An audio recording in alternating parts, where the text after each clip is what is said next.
everyone, especially to you Doc Rich, good day. Today we were going to present to you our report which entitled Launch It Global. But before that, let me introduce myself first. My name is Hazel G. Sargosa, together with my groupmates Mark Den Ista, Christine Tolen, Jetro Leonaldo, Real Jan Cabalario, Rick C. Garcia, and Jane Clarice Arconera, and we are the Group 4. Good day everyone, our presentation is about Launch It Global. The goal is to sell our product not just in the Philippines, but all over the world. We want people from different countries to try our Filipino-inspired product. Our product is called Flantastic Taiyaki. It looks like the Japanese Taiyaki, but instead of red bean filling, we use the leche plan, which is popular dessert in the Philippines. So it's a mix of Filipino and Japanese flavors. For this presentation, we choose Japan as our first country to enter. We will talk about the risks in Japan, who our target customers are, the market segments, our position statement, and the entry method we will use, which is licensing. We will use also explain how we will keep the product the same, but also make the small changes to fit their local taste. Thank you so much, Mr. Esta. So, for this slide, we're going to tackle the risk in Japan.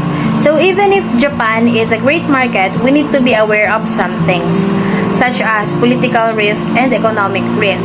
For political risk, usually Japan is very stable, but sometimes trade rules can change, which might affect how we bring our ingredients or product into the country. Also, the government might decide to support local businesses more, making it harder for new foreign companies like us. For economic risk, Japan economy has been a bit slow at times. If people have less money to spend, they might buy fewer treats like ours or like Taiyaki.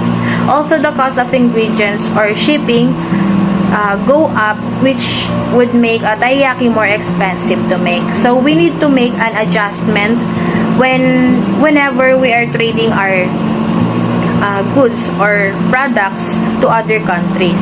So we have different rules in in every country, so we need to make adjustment as a respect to their government and cultural rules. So we are having changes or adjustment in how we bring our products into other country. Also, when it comes to pricing, we need to make an adjustment too.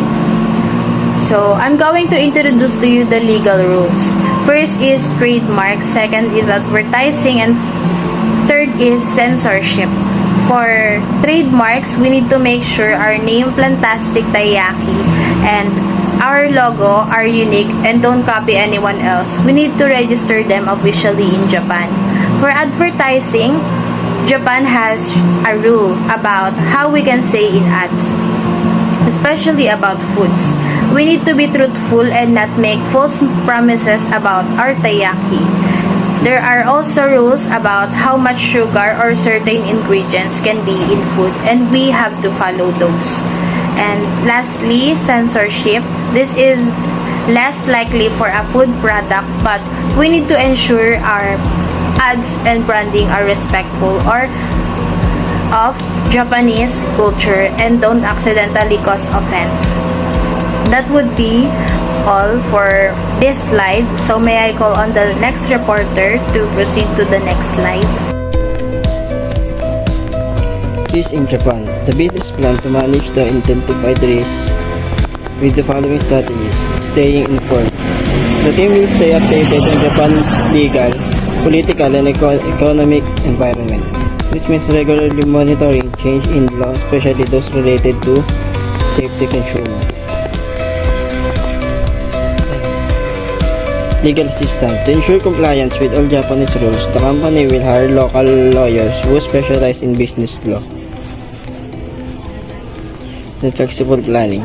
To protect against possible challenges like rising costs or lower sales, the company will have contingency plans. For example, the cost ingredients goes up if initial sales are not as high as expected.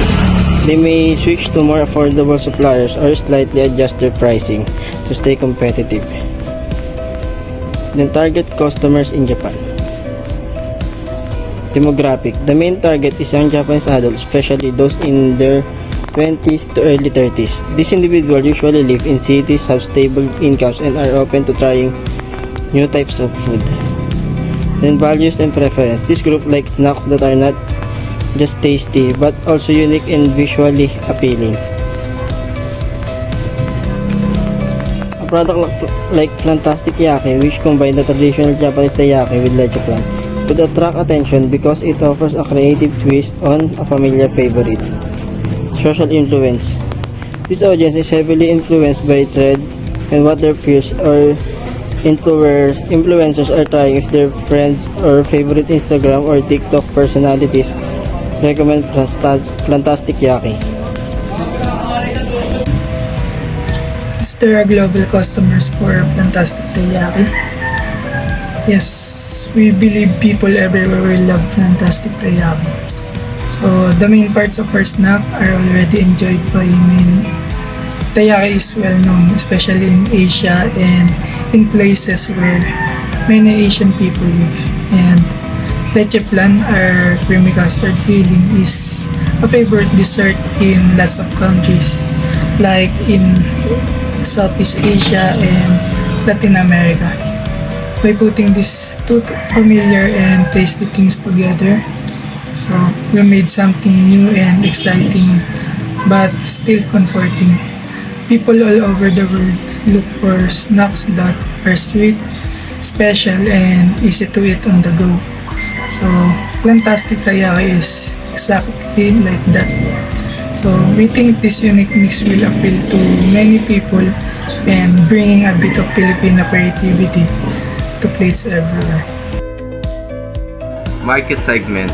We're focusing on two types of people when it comes to who we want to reach. First is the traveling bloggers. These are the folks who get excited about trying new foods, staying on top of latest trends, and love sharing their adventures on social media. They usually live in cities and don't mind spending a little extra on something unique or exciting. Then the next is the sweet treat seekers.